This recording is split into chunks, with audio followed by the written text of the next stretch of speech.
Welcome to the Unstoppable Recording Machine Podcast, brought to you by Two Notes Audio Engineering. Two Notes is a leader in the market for load box, cabinet, and mic simulators. Gone are the days of having ISO rooms or having to record an amp at ear-bleeding volumes to capture that magic tone.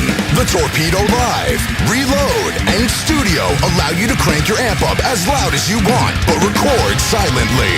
Check out www.2-notes.com for more info. And now your host, Joel Wanasek. Hey, how's everybody doing? This is your host, Joel Wanasek, and we are back with another episode of Dear Joel here on the Unstoppable Recording Machine Podcast. And wow, is it great to be back. I've been on a mini hiatus here on the podcast. I've been so busy doing some really exciting and awesome projects that I'm going to tell you guys about here in a little bit that I quite haven't had time to do things like get on the mic and have fun and hang out with Al and Joey as much as I'd like to. So, that being said, if you got questions, you can always submit them to joel@urm.academy. As this is a Dear Joel episode, I will be answering your questions and throwing in a little bit of my own nonsense, rants, sense of humor, and having a little bit of fun hanging out with you guys and just talking the talk and chatting stuff. So if you want to submit questions, it's joel@urm.academy one more time with the subject line, Dear Joel, and you ask it and I will answer your question.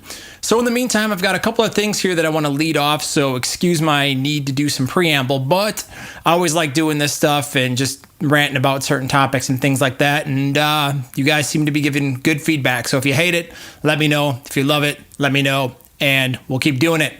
So anyways, I've got 3 things I want to cover and I want to talk about. The first thing is I think it's really important to have a good sense of humor when you're doing this for a living. So if you're a producer or a tracking engineer, or if you are working with physical clients in a recording studio session and setting, you need to be a really, really entertaining and dynamic person. And, you know, being audio guys, like a lot of us, that does not come natural for. And I'll tell you guys, like, if I can do it, you can do it, because I used to be the most socially awkward person, still am to some degree, but the most introverted, socially awkward, weird, doesn't like to talk to people, just kind of sat, maybe said like 10 total words out loud in high school kind of person, you know, just really a hermit. So for me, talking to people, being entertaining, having lots of energy and charisma and things like that was not something that came naturally to me. It was something that I really, really struggled with a lot. And I'll tell you, like anything in life, you need to sit down and make a conscious effort to get good at it and break out of your shell and your mold and push your limits of what you think is possible. Because most of the time, the only thing really holding us back is fear. We're afraid of whatever, you know, maybe we'll be judged, or we'll say something stupid, or we'll embarrass ourselves, or we'll make a fool out of ourselves. Well, I got to tell you, it doesn't matter. Seriously, it doesn't matter. You know, in a way, in this day and age, you got to be able to say some things that are going to piss some people off and be controversial, as well as, you know, do some things that you're going to embarrass yourself. You're going to say dumb things. You're going to regret it. And I'll tell you, it's okay, because this is how we learn. This is how we grow. So don't be afraid of that stuff is what I'm saying. You know, if you're really socially awkward, or you have a lot of social anxiety around people, and you kind of just like hermiting out in the studio and sitting there by yourself and working on music and not interacting with people, it's all right. I've been there. I understand. I empathize. I'm with you. I understand your plight. I've been there and gotten over it myself. You know, for me, it was really just an issue of kind of like one day sitting there at rock bottom after some situations that happened in my life. And I was sitting there thinking, kind of internally blaming myself. And then I realized, I'm like, hey, you know what? Instead of blaming everything else and the world, I'm done blaming. I'm just going to take accountability and accept who I am. And I'm going to do something about it, because I can't change me or the cards I was given or the personality or, you know, any of that stuff. But what I can change is the way I feel about it. I can change the way I think about it. And more importantly, other than my attitude, I can change what I do about it. So, boom, went out, broke out of my shell. And one thing I really tried to do was develop somewhat of a sense of humor so I could have a good time with people, learn some jokes, things like that. So it's really important, if you're a producer sitting in a session, to get a good repertoire of jokes and just some on-call stuff that you know is going to make people laugh, that you can gauge. So you're going to be sitting there with a group of people probably for a long time, let's say 12, 16, etc. hours. every single day for at least a couple of days. And if you're doing an album, it could be months. If you're going to spend that much time with a group of people, you better learn how to entertain and be funny and lead a conversation and ask good questions and find out what gets people fired up and excited and things like that. It's so important. And I think having a sense of humor is also really important in terms of client acquisition, meaning keeping your clients, not only gaining them because you're fun to hang out with, but then keeping them and retaining them for future sessions and making them want to come back because they enjoy working with you. So if you have a really good sense of humor and you're a lot of fun to work with and you have some really good jokes and you spend a little bit of time researching and just kind of memorizing a few things and putting a couple in your back pocket and you know when to pull out, and you've got a good, you can develop a good witty sense of humor where people can say stuff and you can, talk a little smack and throw some retorts in there, and you can have a good banter and a lot of fun. And people respond well to that for the most part in the studio, especially when you're sitting there and it's really intense and everybody's super focused. I feel like a good amount of humor always takes the edge off. So nothing ever diffuses, and always remember this, never diffuses a really intense, strong, argumented, spirited part like, dude, that guitar riff sucks. No way, man. I've been working on this riff for 2 years. This is like my favorite riff I've ever written. Nah, man.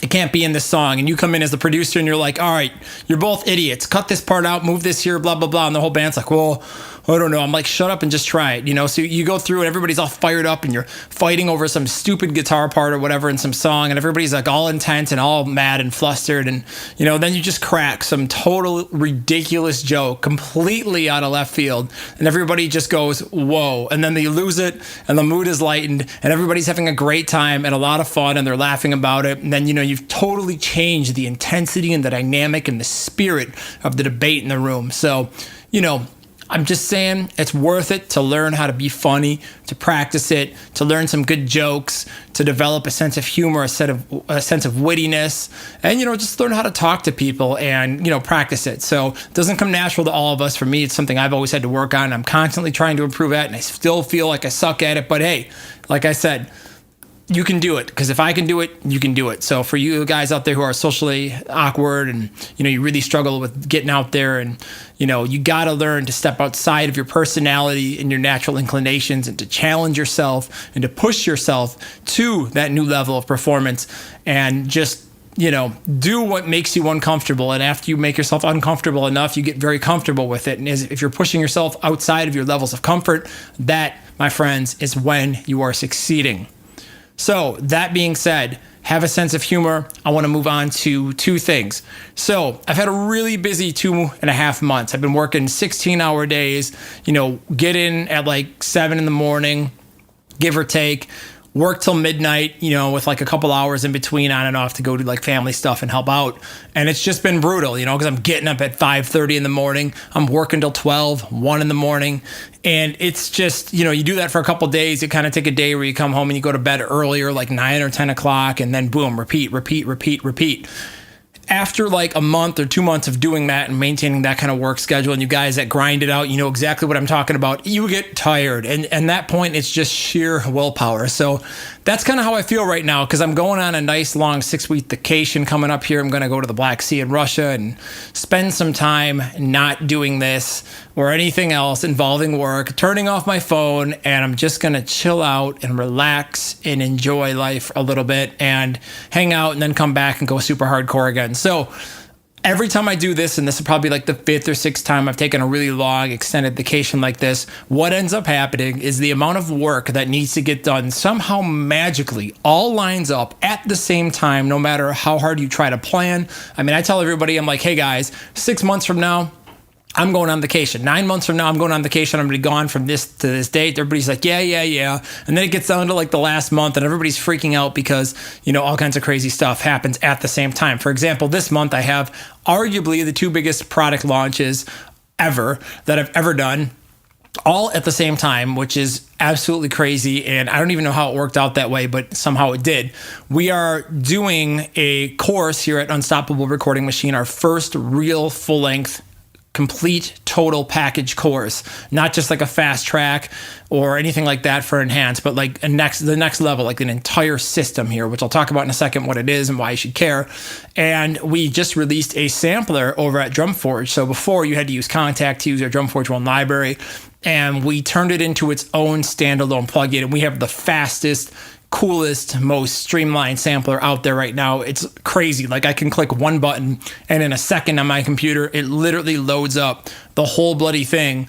And that's it. You know, it's like the whole drum kit comes up and it's really sick. So I'm really, really proud of that. You know, it took us 2.5 years and an untold amount of resources and money to build this thing, but it's exceeding our expectations and people are really excited about it.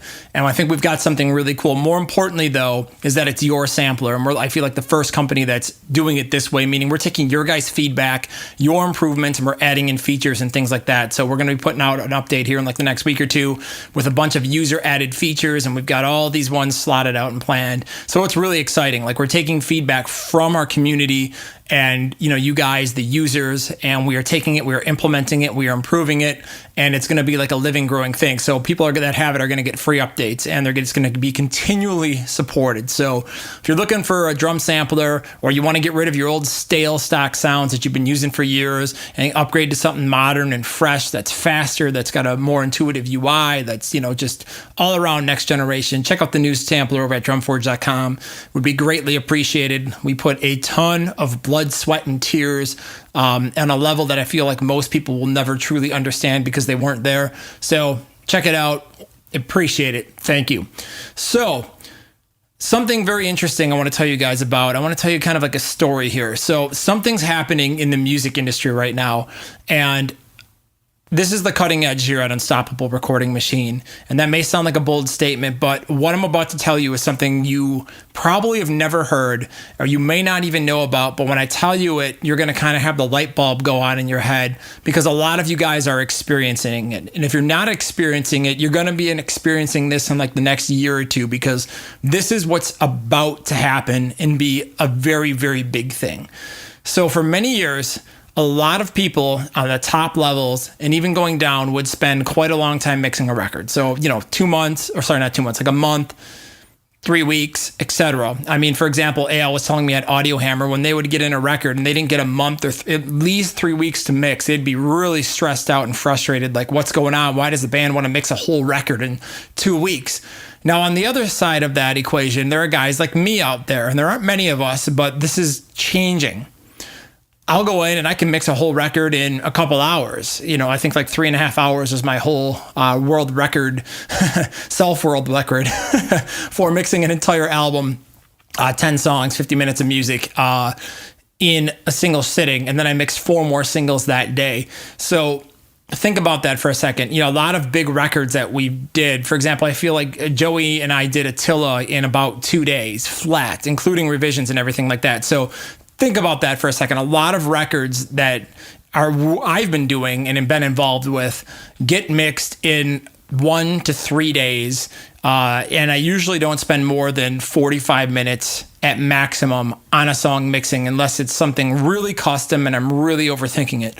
So my entire life, I've built this system, right, of being able to mix over 500 songs a year and just absolutely take my time and scale it to a level that I feel like is absolutely insane. Like, I've optimized every single second and possible thing that can be optimized down to a science. And this has been my modus operandi for quite a few times. I've had many, many years where I've mixed over 500 songs. And it's been really, really exciting for us, because we've really been able to just shotgun out so many bands and put out so many releases. And it's crazy to me when I talk to my friends and they're like, yeah, I spend about 2 or 3 days mixing a song. I'm like, 2 or 3 days mixing a song?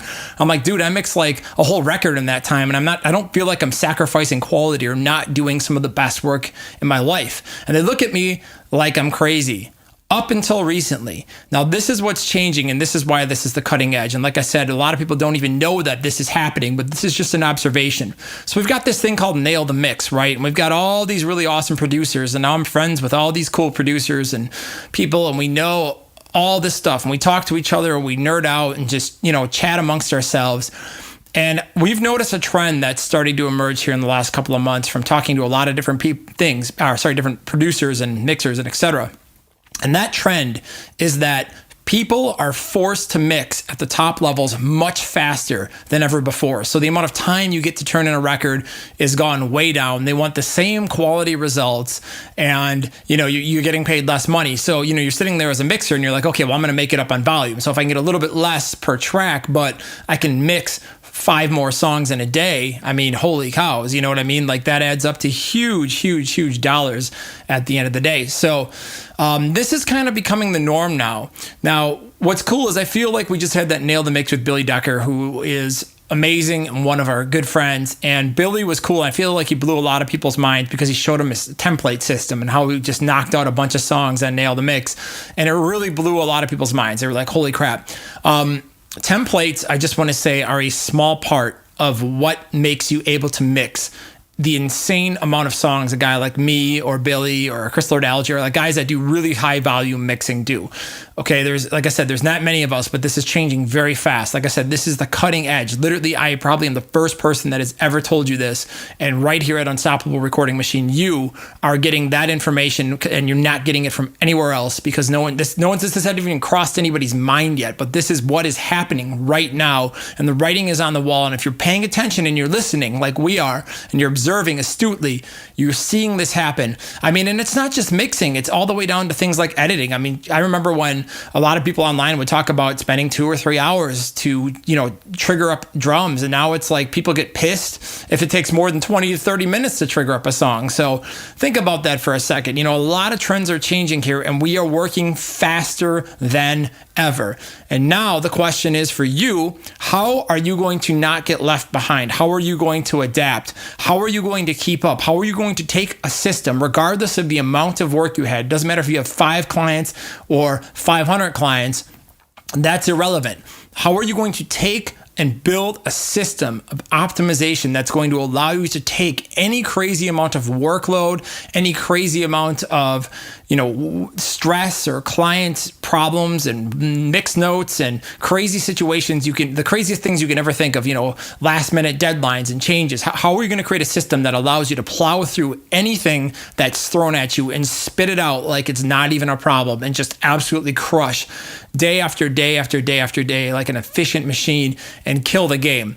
That's the real question. And that, my friends, is what we've been working on here at Unstoppable Recording Machine for so long and so hard.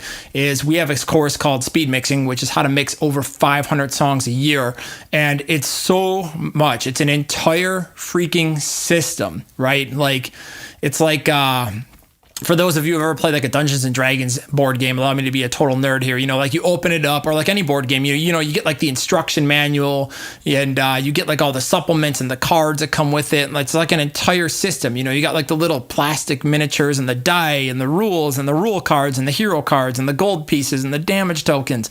This is kind of like that. So we've sat down and we've built a totally full and comprehensive course that's an entire system that's going to make you guys and absolute monsters in the studio. It's going to give you such an advantage. And like I said, you are going to be on the cutting edge while everybody else is following behind, wondering what the hell is happening, why they're getting left behind. You are not, because you are here, you are on the edge, and you are going to have access to this information. And this information is an entire culmination of my life's work, meaning I have spent my entire freaking adult life, I've given up my 20s and half of my damn 30s building this system and refining it to the point where we could just dominate on such a high level and do it consistently every day, all day, no matter what anybody threw at us.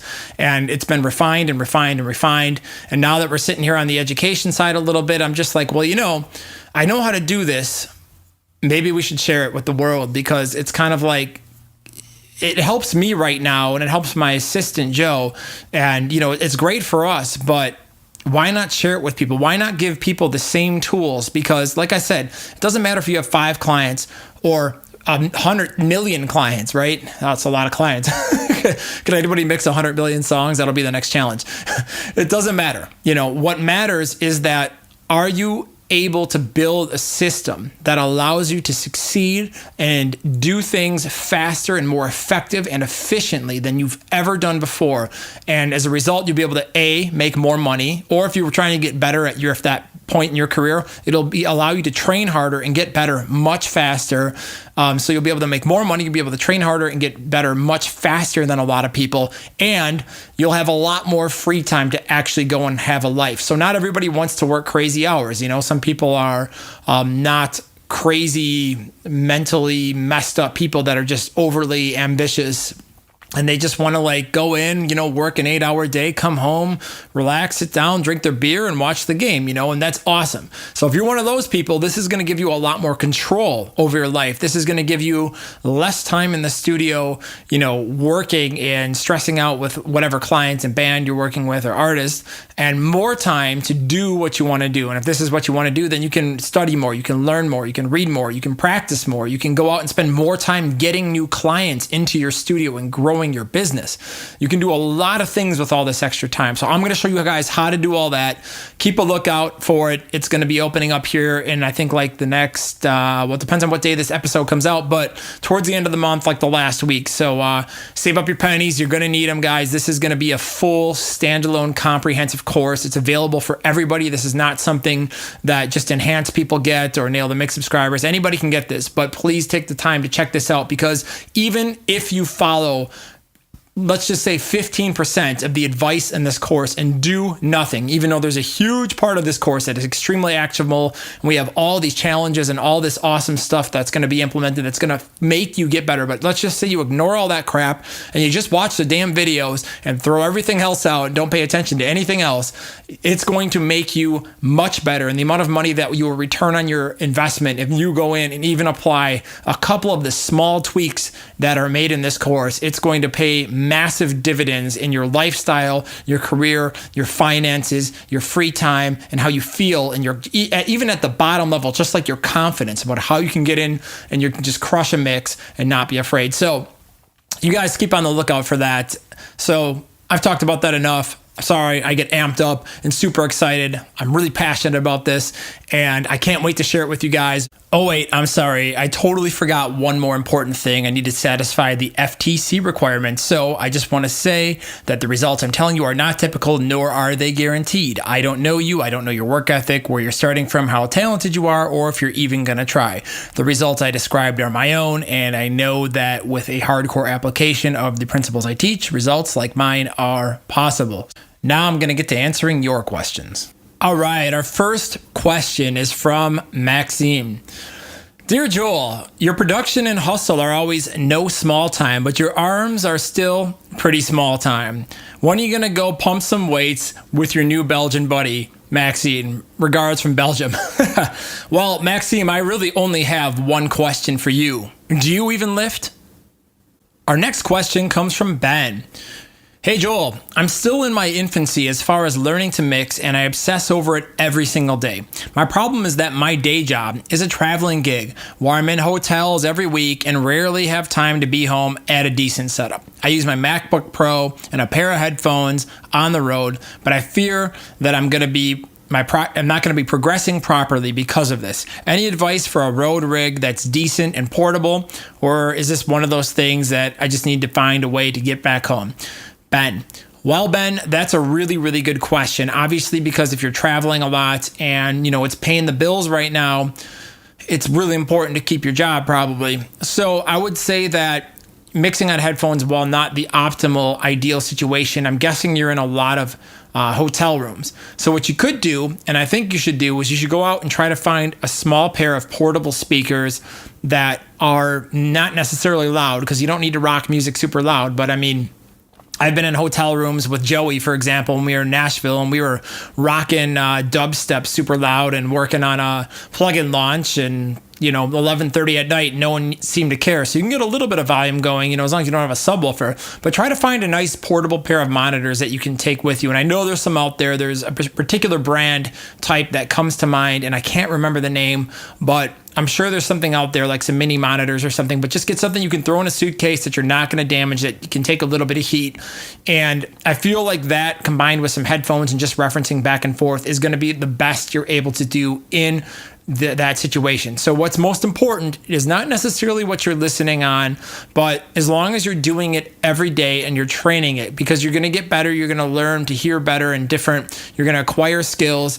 And, if you have a nice portable rig, and maybe even a second pair of headphones that you can listen to, like I said, like a small set of speakers, or even a boombox that you could bring out, you can hear your mix on a couple of different systems. So when you actually go home and you work on the big boy toys, you're going to be getting better, and you're going to be getting better because you're out there every day doing it. So I think for you right now, the solution is definitely to find a pair of speakers that are going to allow you to do what you need to do without pumping out volumes that are so insane that are absolutely going to murder, all the rooms next to you. As for low end, which is going to be the hardest thing to reference, again, you're probably better on headphones. But if you're EQing guitars and vocals and things like that, or, any type of mid-range instrument, in my opinion, you're going to get much better and more realistic clarity on even a boombox or, anything where you can actually hear something coming out of some speakers. So I would do that, Ben. Good luck. Hopefully it works out, man. All right, next question. Hey, Joel, could you talk about the drums on Righteous Vendetta's The Fire Inside and Defiance albums? Were they real or programmed? They sound really good. John. All right, John, this is going to be interesting because this is a good proof that you can record something in like a 10 by 11 room with carpet and have crappy dimensions and hardly any trapping and still get a sound if you know how to place your mics and optimize your room for the best possible performance and acoustics you can get out of it. So that particular record, I used my own samples that I've taken from a lot of different sessions. For example, like the toms on that record were sampled directly off the kit in that room. And we employed a couple of different techniques and tactics to get them to sound that way. The first thing is me and Joe kind of came up with this cool thing, which we've implemented many times since in DrumForge. But, on the toms, I like to put a 421 on the direct. And given that the room is small, you're losing some of the depth in the space because the 421 has a lot of click and a lot of bottom and a lot of punch to it. So we came in with the Stellar Audio CM5, or maybe it was a CM6, CM5. And that's kind of like a nice high end. I think it's kind of like a C12 or something like that, where the CM6 is more like a U47, but it's basically like a nice recreation of one of those really high end vintage mics. And it's a really great sounding microphone under $1,000. It's really, really nice sounding. And we take that microphone and we placed it 3 feet above the tom. So we would then move the transient of it when we were taking the samples to be perfectly phase accurate and aligned with the 421 tom mic. So we did something that you couldn't do in an actual recording because it would mess up all your cymbals and all your bleed. So we did the samples and we took that microphone, which was 3 feet up, and knocked it in like it was a direct mic, and then we were able to blend it. And that was able to add a ton of depth and air to those toms and not just give you that 421 punch and click. So that was kind of where we pioneered that process, which we've been using on DrumForge, which for us is like one of our secret weapons and ways that we get really cool and interesting tom sounds, because it just makes it sound more like a drum and less like a 421 clicking, snapping, thunderous thing. So we did that, but we also set up some room mics like 2 feet back from the kit, room mics in a room that the size the kit barely even fits in, but as far back as we could. And we took those and crushed those through some distressors and got them to sound pretty big. And we were able to take that bottom end and EQ them intelligently and build those toms up and get a pretty damn thunderous drum sound in there that we were able to, use the positive attributes of the room and place the mics like in certain parts of corners where there's bass buildup and things like that to get all of that low end clarity and punch and get something that sounded pretty thunderous. So like when Defiance kicks in, it has those really big toms. And, we did that in like a little Mickey Mouse, small sandbox, small time pizza shuttle level room, like it wasn't a nice, awesome killer drum room. So I think the kick drum and the snare drum were blends of samples that we took off his kit with maybe some other stuff that I'd done. But then the cymbals are straight off the room in a space pair. Maybe I think we used, I want to say, some reverb on them to simulate some space. Probably something like Lexicon or one of the impulse response, like IR1 from Waves is pretty good. And tried to get, more of like a bigger room and basically lie to people sonically. And when they hear it, it sounds like it's cut and done in a bigger room than it actually was. So the drums are done in a really small little box, and they don't sound like it too much. I mean, they're tight, but at the same time, they've got some character. So it's a really interesting sound, and it's kind of a unique one. So yeah, very interesting. I haven't even thought about that album in years, so I'm glad somebody thinks it sounds cool. So all right, we'll move on to the next question. Hey Joel, first off, love what you guys are doing. My question is, what techniques do you like to use to differentiate parts in a song? I've heard about changing the tempo a few beats per minute and instruments having different volumes, but are there other production techniques or songwriting tips that you may have that may not seem so obvious, but can really drive a song? Thanks, Tom. Well, Tom, this is a great question, and there's a ton to talk about, and I'm a pop rock kind of dude, so I'm always going to come from the premise and the prism and the direction and mindset of I'm here to sell records, and I'm here, well, does anybody sell records anymore? Fine. I'm here to get people to click on streams or click on that YouTube video and get that radio thing. So I'm always going to be coming from that sort of view. So first and foremost, in my opinion, in my experience, a great song is like a story, right? So when you're coming in with a song, and I will say this as a disclaimer, like metal songwriting, it's a little bit different because it's not quite as dynamic. It's very flat. You always have heavy guitars and drums and bass and screaming and all that crap. And, not every genre of metal is super dynamic and has a lot of song movement and things like that. So again, let's talk about more like rock and pop and songs and stuff you'd hear on the radio and things like that. So it's important to say that a song, to me, a great song is like a story, right? So if you come in and you talk blah, blah, blah, blah, blah, blah, blah, blah, blah, blah, blah, blah, blah, blah, and the whole song is just monotone. For example, if I did the podcast in a monotone tone of voice and I did not change my pitch or tell a interesting story, you would tune out because it would be very boring to listen to. You know what I mean? Like, you got to have a little bit of theatrics when you talk or when you tell a song, play a song for somebody or anything like that. So you have to really think about that as a producer or a songwriter, right? So when you're going in, if it starts out huge and then stays huge, you can't get any huger. You can't get any bigger. So just like a good movie, maybe it starts off with a great action scene, or maybe it starts out really slow and does character development. But at some point in the movie, there's going to be a climax that's going to be super exciting. And maybe the whole movie leads up to a certain climax, or maybe there are several climaxes in the song or the movie where, certain things happen and then it calms down. I'll give you an example. If you're a Game of Thrones fans, usually like the first episode of a new season is really exciting, and so is the second one. Then, like the second, third, fourth kind of calm down a little bit. Then mid-season, they give you something really juicy and exciting to get everybody all worked up. And then they build and build and build, and then those final two episodes are super climactic and super exciting. So, writing a song is like that. You got to really think about that. So what techniques and what things can you do to make your songs better? And again, some people like to speed up their choruses a little bit or this or that. I generally like to keep my tempos about the same, but I try to build with production and think about the octave spectrum, right? So if I'm coming into a chorus, I want to add in a new element. And every time I hear that chorus, I want to add in yet another new element, or I want to change one of the existing elements slightly. It's kind of like doing what you would expect, but there's the twist. You know what I mean? Like doing things like that, you know what I mean? And I think that's kind of a cool way to look at it. So, you hit your first chorus and great, you've heard it before. Now you're in your second verse. Okay, well, what can you add in your second verse that's going to make it more interesting aside from new lyrics and maybe some slightly different melodies and harmonies or whatever,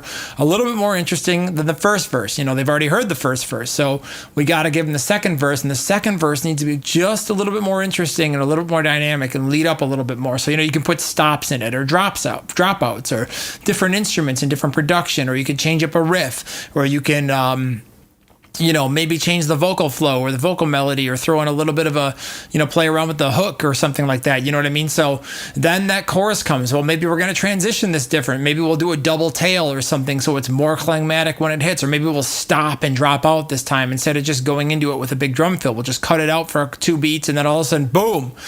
So there's lots of different little production type tips that you can do. There's tons of different, ways you can approach it. But, come up with something to kind of make that second chorus like more exciting and pop more. So we've already heard the first chorus. Now how can we make the second chorus a little bit bigger and a little bit more interesting, or at least at the same intensity level? And then, all right, so now let's say we've got a bridge in the song. The bridge is your chance to come in and do something fresh, something interesting, change the chord progression a little bit, change the feel and the vibe of the song to take that story and to go somewhere. Is it going to slow down and get epic and somber? Or is it going to get more exciting and climactic and build towards that last chorus? Is it going to, go up and bring you up and then bring you down into a really slow dropout part and then come in massive? Or is it going to just kind of keep the same level of intensity and then all of a sudden the chorus hits, but before, maybe we drop out on the downbeat of the chorus and do some drum hits or some drum stops or something and then, play around with that. Then maybe that second chorus, as it's building, we're adding ad-libs and overdubs and guitar parts and synths and strings or whatever, and then suddenly we decide to modulate the song up a third or a fourth and pivot off the chord progression and use the same thing higher. For example, Bon Jovi, Living on a Prayer, he does that in the second chorus or the last chorus of the song. They modulate and they go up, and it's the same chorus, just higher and more exciting on the second time they go through. So there's a lot of different songwriting techniques that you can use. If you approach this, little techniques aside, if you approach this with the mindset that you are telling a story, you are not writing a song, you are telling a story to the listener and trying to convey a certain emotion, and that you have to keep their attention interested and play with it and bring it down, and you have to tease them. And, it's kind of like if I come in and say, hey guys, I got this really interesting story. So the other day I was at the post office and the craziest thing happened to me. So I'm standing in line and this dude comes up and he taps on my shoulder, and I turn around and I'm like, now, if I just stop the story right there, like, you want to know what's going to happen. It's kind of unfair. So it's the same thing when you're doing a song. Like, even I, having just told that story, I feel like unfinished because I just let myself hang, even though I had no idea what I was talking about. It's the same kind of principle when you're writing a song. It's like, you got to take the listener on an emotional journey and then kind of like tease it and then take it away and then give them the resolve that they need, but then maybe throw in the twist or something like that. So just approach everything like you are telling a story, because if you are telling a story, Tom, you can't go wrong. And just think, how can I make this story more interesting? They've heard this part before. How can I make it a little bit different? Where's the twist? Where's something that's going to be like, oh, that was cool. Oh, wow, that's really awesome. Oh, wow, I love that little variation on the melody they threw in. Or, oh, geez, that chorus ad-lib is so awesome. So those are a lot of the techniques that I feel like great songwriters know how to do. They know how to just play with you just a little bit, add a little bit of that ear candy, a little bit of this, a little bit of that, to just take the song and just evolve it and keep moving and convey whatever emotion they are trying to convey with that song most effectively. All right, our next question here is from Franklin. He's asking, I'm well on my way to building my own studio and have even started to offer some lyric video services, as well as I'm having to find a balance between promoting and marketing for local clients, as well as my online presence, as I only realistically have the funds to do one of those. What would your advice be? Focus on the online promotion and let the local acts do the promotion for me, aka word of mouth, and make a website for mixing and mastering and a separate page for my work as an artist.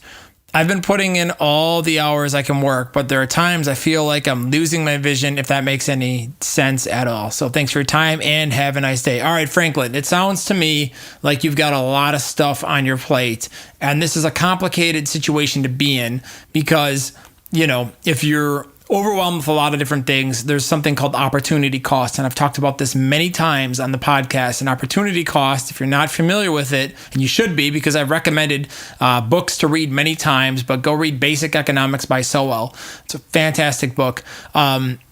go study some economics, but opportunity cost is basically the cost of the alternative usages of your time. So every single minute you spend, for example, pursuing like your own artist career versus doing lyric videos and video type stuff versus audio stuff, comes at the expense of everything else you could be doing. Every minute you're sitting here, drinking a glass of wine at your kitchen table, you could be marketing or hustling or stuff like that. So, because it sounds to me like you've got a lot of different irons in the fire and a lot of different things going on, it's important I believe, to treat it like fishing. So throw out a couple of lines in the water and see what's hitting. And if something starts hitting and is doing really well, then focus on that a little bit harder, right? So do that.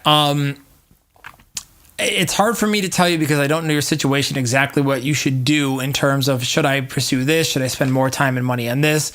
I will say this, the best advertising you can ever do is word of mouth. Okay. You can go out, you can spend lots of money marketing and promoting, but at the end of the day, when somebody's friend tells them that something's sick and they have rapport with that person and they trust that person and they know that that person is going to give them something good, they are going to listen to that person 100 million times more. Well, I don't know what the exact number, but you do get what I'm saying. A lot more than if you were to just see some ad or some advertisement or something like that. So that's important to understand.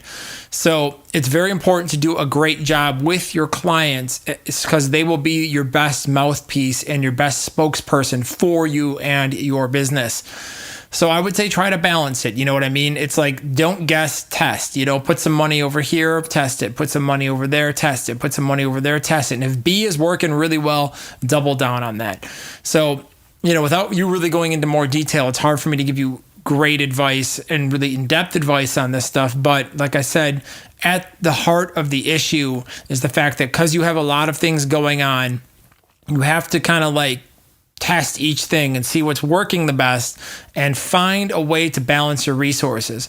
Now, going back to what I was talking about speed mixing earlier and why it's going to be so cool, that course is not it's about mixing and stuff like that, but the skills you're going to learn in that course are going to apply to your life. And this is a direct problem and thing that you're struggling with right now is you only have so many hours in the day and you're not sure what to focus on and you have to allocate your different time and things like that. So how can you be more efficient and more effective? And this is a very important point to understand because being very efficient at something that's not effective is a total waste of time. For example, you could be the most efficient email organizer on the planet, but at the end of the day, it does not matter how good you are at organizing your email. If it's not helping your career directly and bringing money, then what's the damn point? Now, that being said, if you're the most efficient mixer in the world and you have a ton of mixing clients, that is extremely effective. That, my friend, is how you kill it and destroy and crush the game. So it's very important for you to find inefficiencies in your process and things that you are not being as effective as you could be. For example, if you're going to do marketing and run an ad or something like that to promote your services, you test several of them at a very low price point, and then maybe one of them outperforms everyone, and the one that's outperforming, you try to make a couple more like that and then test that, and then after like 2 or 3 rounds of ads and not having spent a lot of money, you will find an ad that performs well, and then once you find that ad, that is the one you throw a lot of money into. Does that make sense? So it's kind of like the same thing, If you've got a couple of bands that are going out and getting you a lot of business and that are generating good mouthpieces, identify the core characteristics of those artists and try to replicate that amongst your clients. So look at different markets. So let's just say there's a city that's a big city that's a 2-hour drive, and you maybe pull in like 1 or 2 bands from there. Find the key players in that city that are going to have the same kind of performance like the bands in your market. That if you work with them and can convince them to come in, what's going to happen is then they're going to go out and they're going to convince 10 other bands in your city to come and work with you. So that's just a lot of philosophical stuff that is general advice, because like I said, I'd really have to go in detail with you and see exactly where you're struggling and exactly what you're doing and ask you some questions to dig deeper. But hopefully that helps you somewhat to some degree. All right, our next question comes from Nick. Dear Dark Lord of no small time, I've been at an hourly rate here for a while, but I've also been trying out giving clients a per song flat amount for mixes to try and give them a better idea of what it's going to cost. For tracking, I'm still doing hourly. I know the end goal is to switch over to a day rate. When you moved to a day rate, how did you approach telling clients exactly what a full day would give them as far as how much they could expect to be done? For example, if someone booked you to mix their whole album at your day rate, would you just tell them how many days you estimate it would take to finish the song or album for mixing, or is it still the best to give them the price per song? Is it easier to charge a day rate just for tracking? And how do you know when it's a good time to think about subcontracting someone else to do editing and tuning vocals for you? Thanks, Nick. All right, Nick, sorry for my absolute butchering of the reading of your question. Reading was never my strong class. I need to improve at that. So, all right, there's a couple different things to talk about here when it comes to pricing. First and foremost, if you're working with a lot of rappers and people like that want to come into your studio and work like 2 to 3 hours a day, obviously you can't do a day rate. Now, I think if you're working with a band, a reasonable amount of time to do a song, and this is based off many, many years of experience doing this, is 1 to 2 days for a local band. And if you're doing something signed, then I feel like it's 2 to 3 or 4 days, depending on the budget the label is going to give you, if not 5. So it really just depends on how much money you're getting and how, what level the client's at. But let's just assume and say we're working on local regional bands that don't have a ton of money, but they need that tender love and care that you're going to give them as a producer and etc. So first and foremost, I feel like I would say to a band, hey, I require a minimum of 1 day, and by day, I mean an 8-hour day. Like we start at 8 in the morning and I am done at 5 o'clock. And in that period of time, I take a 1-hour lunch, which usually ended up being more like a half an hour. So anything less than that is a benefit to your time and me being generous. And you tell them that and they're like, okay, dude, that's cool. We get it. So if you do that, what's going to happen is you tell the bands, hey, we get 1 day per song minimum, but if you really want to be awesome, like let's do 2. So the bands know how long it's going to take to succeed, and as long as you can fulfill it on your end, and again, I've done so many bands in my life where I've come in on Monday, done 5 songs, and left by Friday at 5 p.m. And I'll kid you not, it's amazing how no matter how crappy the band is or whatever, like you just find a way to make it work. Sometimes you got to cut corners here or move things around or prioritize things here or play the instruments here. But at the end of the day, you get the band out by a certain amount of time, because if you charge per song, the band will walk all over you. And I always was just like, give me 5 days to do 5 songs and I will give you all the way through mastered if you guys come in prepared. And then maybe book 1 or 2 extra days at the end of that, just so we have more time if we really get inspired or come up with some cool ideas or something like that. So I think it's a great idea to give somebody a day rate. So, I just started establishing the rules. I didn't have to tell my clients. I said, hey, listen, Nick, I know your band is blah, blah, blah, and you want to do 3 songs, but I'm going to recommend we go and we do like 3 10-hour days. And it's going to cost this amount of money, and I want to do 1 song a day and focus because we're going to do our best, and just sell it to them. Explain to them why it's important for them. And I would just do it like this. Like if I'm going to pitch it to a band, be like, listen, dude, you guys want to be small time and put a shitty EP out that no one cares about, that's going to bomb, and you're going to waste 6 months of your life playing at some stupid bar, wondering why the hell your band hasn't made it yet, and you're going to call me and we're going to do this again? Or do you want to come in and do you want to do it right, and do you want to get freaking serious? Do you want me to show you how to be successful and do something that's really awesome? Again, you got to know who you're talking to and what they want to do before you can come into them and lay into them like that. But you can aggressively sell the band and come in and just be like, listen, guys, if you want to get serious, 2 days a song, don't waste my fucking time. I got stuff to do. I'm not going to sit here and do a half-ass job because you guys want to be cheap.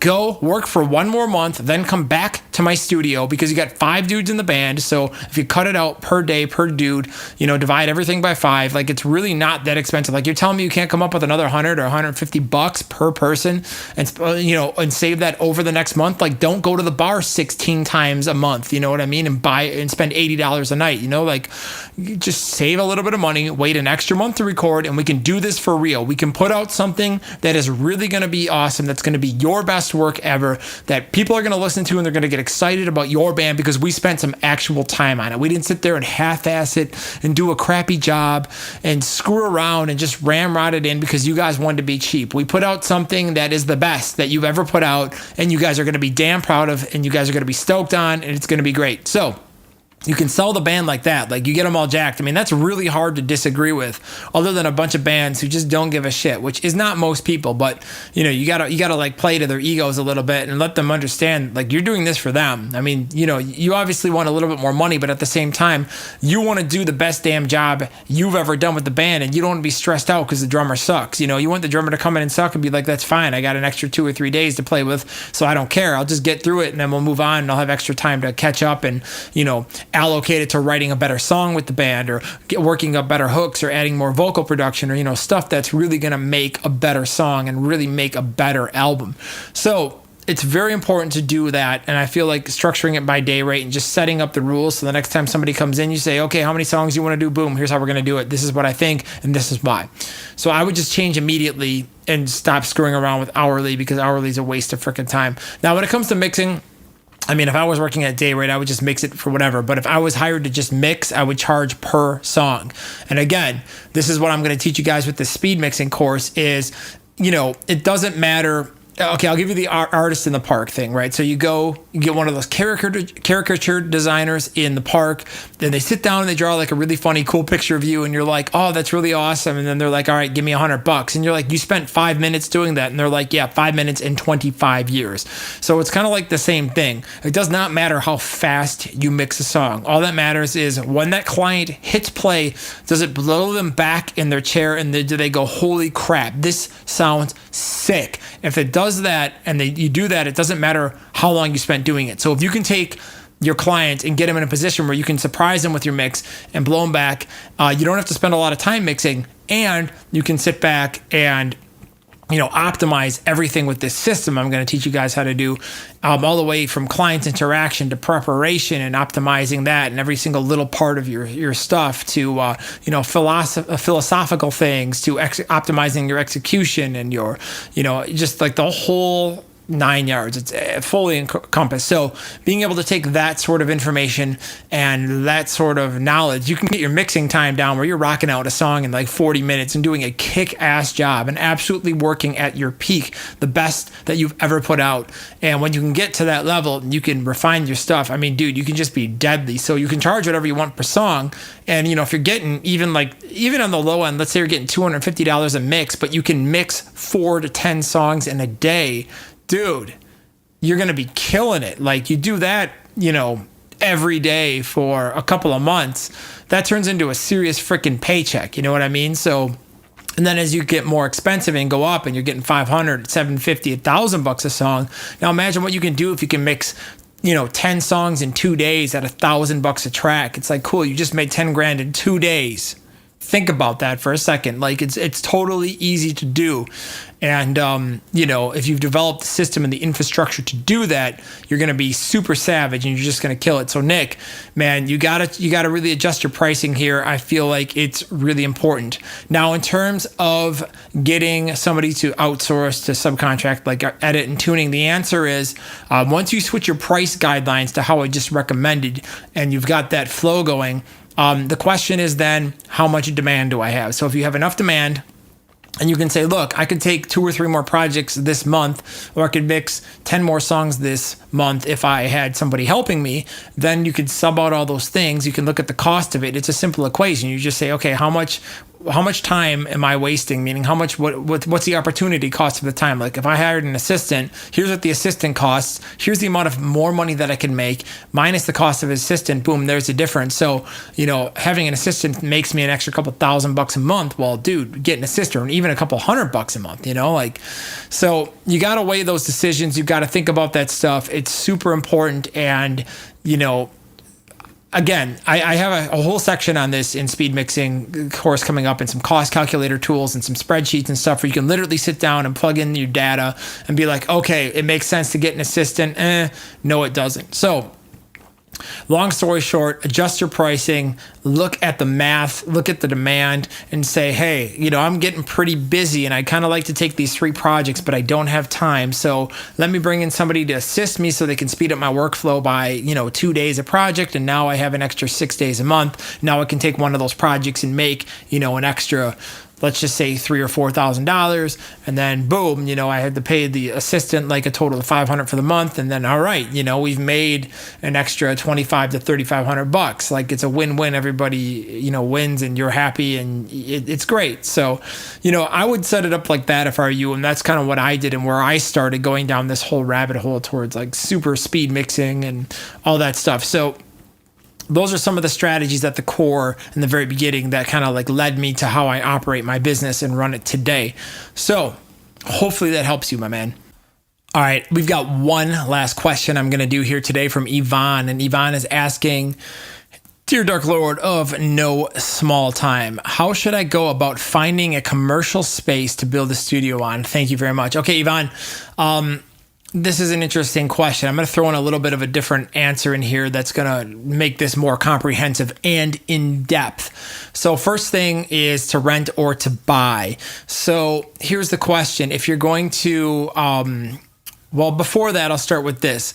I think it's important now to keep your overhead down low. And if you wanted like a really great drum room or something, you can source it. Only if you have a ton of extra money to play with and you just want it because it's cool when I build a drum room and you have the demand. Because then, you can sub out your drum room and rent it, and it's really convenient. But if you see yourself doing a lot of mixing and producing and songwriting and stuff like that, like you don't need to own a drum room. But if you're going to be a tracking studio and have a lot of producers come in and fly in and work out of it, and local guys are going to come in and record out of it and, rent it from you, then yeah, maybe it makes sense to build. So if you're not going to be in a position or a place or a certain location for too long, or you don't know it with a degree of certainty what you're going to be doing in several years from now, then I think, in my opinion, it's worth it to rent. For example, I'm renting my office because I have no idea if I'm going to be there in 2 or 3 years from now. But, I'm happy. I've got a cool setup. I like it. And everything in there is portable. All my traps, and I can just pick it up and walk out and go. Or, I can dig in and stay for a while. But either way, it's at a price that's affordable. And I'm happy, and I like the location and the proximity to my house. And I'm happy that I don't own it because I don't have to clean the damn toilets and screw around with, all the bullshit, like, oh, the siding fell off, the windstorm, now you got to replace it, or, oh, no, we don't have Wi-Fi today, call up the cable company. Like, I don't have to deal with any of that landlord shit, so I like having that freedom. So that's the upside to renting. If you want to buy a place, and build, then, you better prepare to go long, and you're going to need a lot of money to do it. So in terms of answering your question, how do you go about finding a place? Well, you first answer the question, am I going to rent or am I going to buy? If you're going to rent, it's as simple as looking at commercial spaces, figuring out how much space you need to do what you need to do, and finding a price. So for example, do I need a live room to cut drums, or do I just need a vocal booth? Do I just need a single room, or maybe a small lounge and a bathroom? A bathroom definitely is a must. Do you need a kitchen area? You have to figure out these sorts of things and weigh how much it's going to cost. Okay, so I'm going to get 1,000 square feet, and I'm going to divide it up like this, and I'm going to have, a tracking booth and a small drum booth. And then how much is it going to cost to build out? What are the neighbors like? How loud are they going to be? Am I going to have to deal with, if I play drums at 2 p.m, is the printing press next door, are the machine's going to end up in my drum mics? Or is the florist next door going to call the police and get pissed because I'm constantly jamming really loud guitars?